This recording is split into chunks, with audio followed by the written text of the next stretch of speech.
Deep within our psyches, beyond our personal dreams and struggles, lies what Carl Jung called the collective unconscious, a vast psychic inheritance of humanity and a cornerstone of Jung's analytical psychology. He described it as a second psychic system of a collective, universal, and impersonal nature which is identical in all individuals. This collective unconscious does not develop individually, but is inherited. It consists of pre-existent forms, the archetypes. In essence, each of us is born with a psyche imprinted with primordial patterns and images, archetypes that echo through myth, dream, and culture. The idea that universal patterns underlie human experience has deep roots. Plato's ancient theory of ideal forms, eternal templates of concepts like justice or beauty, can be seen as an early foreshadowing of archetypes. Throughout history, thinkers noted similarities across cultures. For example, different peoples independently conceived of great floods or creator gods. Jung was aware of these parallels. He even noted that anthropologists had spoken of collective representations in primitive societies, hinting at a shared symbolic mindset. However, Jung's concept was novel in how it functions. He demonstrated that archetypal images can arise spontaneously in individuals' minds without any direct cultural contact. In other words, you could dream an ancient myth you've never heard of because the blueprint for it already lives in your unconscious. Crucially, Jung's collective unconscious goes beyond Freud's personal unconscious. Freud, who mentored Jung for a time, saw the unconscious as a repository of an individual's repressed memories and desires. Jung broke away on this point. The biggest difference between them was that Freud believed the unconscious was the product of personal experiences, while Jung believed it was inherited from the past collective experience of humanity. The collective unconscious is transpersonal, not derived from one's own life, but from the cumulative life of our ancestors. In Jung's view, we are not born as blank slates.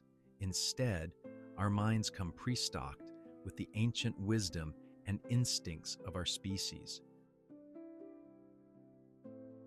If the collective unconscious is a storehouse, archetypes are its contents, the primal symbols and themes that recur throughout humanity's stories and dreams.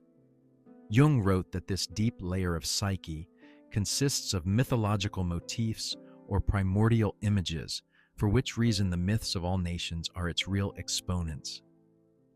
In other words, the world's mythology is like a map of the collective unconscious. Across continents and ages, humans have told strikingly similar tales. Flood myths, creation stories, and hero legends crop up in unconnected cultures, as if all were drawing from the same imaginal well. For instance, the archetypal theme of death and rebirth appears in countless religions and rites, from ancient fertility festivals to the modern trope of a hero reborn after crisis, a pattern Jung saw as evidence of an inborn collective memory. In fact, the classic hero's journey, or monomyth, where a hero ventures out, faces trials, and returns transformed, is found in mythologies around the world. These characters and motifs are universal symbols and themes present across cultures and time, emerging again and again in our art, dreams, and even behavior. Jung likened archetypes to the psychic equivalent of instincts. Just as spiders instinctively know how to weave webs, humans instinctively generate mother figures, heroes, and tricksters in our imagination. We don't consciously learn these archetypes. We inherit them, and they shape how we perceive the world. Jung observed that when a situation in life corresponds to an archetype, the archetype presses us toward certain typical reactions, almost like an inner drive, and if resisted, it could even contribute to psychological disturbance or neurosis. It's important to distinguish the collective unconsciousness from our personal unconsciousness. The personal unconscious is made up of an individual's forgotten or repressed experiences, your private reservoir of memories, traumas, and fantasies. The collective unconscious, by contrast, is impersonal. It contains the psychic remnants of our past, the psychic life of our ancestors, right back to the earliest beginnings. One way to imagine it is by using the classic iceberg analogy of the mind. The visible tip is conscious awareness. Just below the surface lies the personal unconscious, unique to you. But beneath that, in the deepest waters, is a vast ocean of shared psyche in which we all float. Jung put it this way: each of us has, in addition to our personal psyche, a collective, universal, and impersonal psyche, identical in all individuals, inherited rather than acquired. While your personal unconscious might hold, say, a forgotten childhood fear of dogs, the collective unconscious might hold the age-old image of the devouring wolf that haunted human nightmares long before you were born. This means that many things we consider uniquely ours are actually universal. Jung pointed out that a person's most bizarre, private dreams often feature ancient symbols, for example, a serpent or a divine child, that also appear in mythologies worldwide. Such images cannot be traced to the individual's own history. They cannot be explained as personal acquisitions, and thus hint at a deeper collective source. In Jung's words, we do not start from scratch. Our minds, in the highest degree, are influenced by the inherited presuppositions. The collective unconscious is humanity's psychological heritage. Every person, however high his conscious development, is still an archaic man at the deeper levels of his psyche, carrying echoes of primitive man, the cave painter, the storyteller around the fire.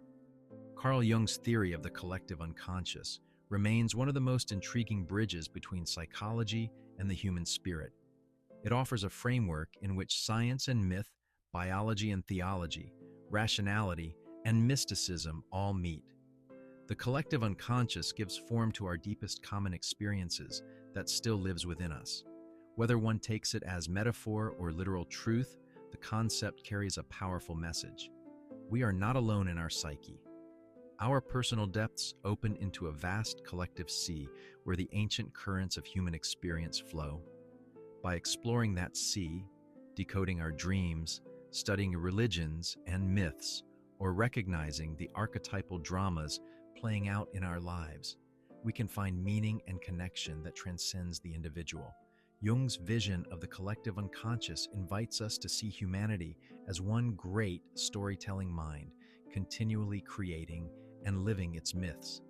It's a reminder that beneath our surface differences, we all share a psychic heritage, a collective soul, rich with wisdom, warning, and wonder, whispering to us from the depths of time.